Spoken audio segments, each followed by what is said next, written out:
Lenten season is not about what we do for God. Always remember, the Lenten season is reflecting on what God has done for us. Ito'y tungkol sa kung anong ginawa ng Diyos para sa atin. At ang buod nito, pagmamahal. Sabihin mo ulit sa iyong katabi ngayong araw na ito, mahal ka ng Diyos. Yan. Yan. Sa mga nanditinig ho, kayo'y kasali. Mahal ka ng Diyos. Yan. Gusto niyo bang maunawaan kung gaano tayo kamahal at kahalaga sa Diyos? Amen? Meron ho akong pera din eh. Nalimot ko ho kanina. Mamaya ko na lang ho ibabalik sa may-ari. Meron ho akong pera din eh. Magkano ho are sa mga nakakakita? 1,000. Malaki-laki na ho are. Marami na kayo mabibili din eh. Ano ho? Marami nag-ho? Marami na. Makakauwi na tayo. No? Makakapaggasolina. Meron ho akong pera din eh. Pag tinanong ko ho kayo, kunwari, ibibigay ko sa inyo, gusto nyo gaho? Yes or no? Talaga namang pag-usapang pera, kalalakas ng ano eh. Kalalakas ng sagot. Gusto niyo? Yeah. Pag ginasungot ko, gusto niyo pa rin? Yeah. O pag nalaglag, gusto niyo pa rin? Madumi na? Yes or no? Pag inabakan ko, gusto niyo pa rin?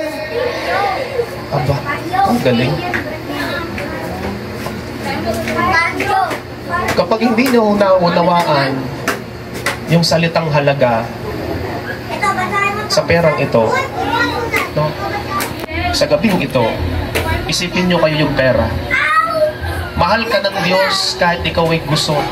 Hindi nagbabago ang halaga mo sa harap ng Diyos kahit ikaw ay gusot. Kahit ikaw ay sumayad sa lupa, kahit ikaw ay madumi dahil sa kasalanan,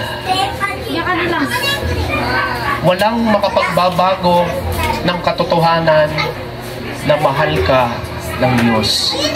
Hindi nagbabago ang halaga mo sa harap ng Diyos.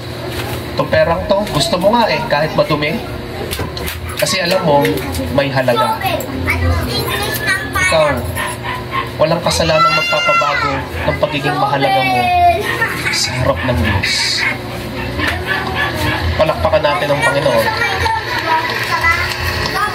Sino ba ang mga apostol na hinugasan ni Jesus ng kanyang paa? Hinugasan ni Jesus ang mga paa.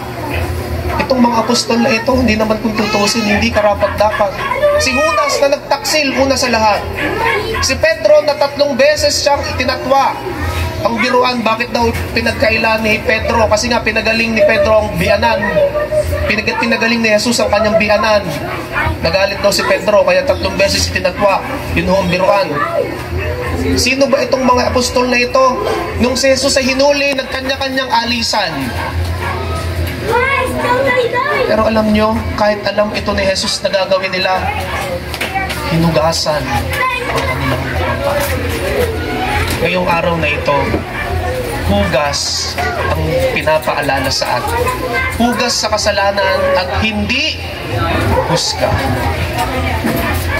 Hinuhugasan tayo ng Diyos simply because ikaw ay mahal at mahalaga sa Kanya.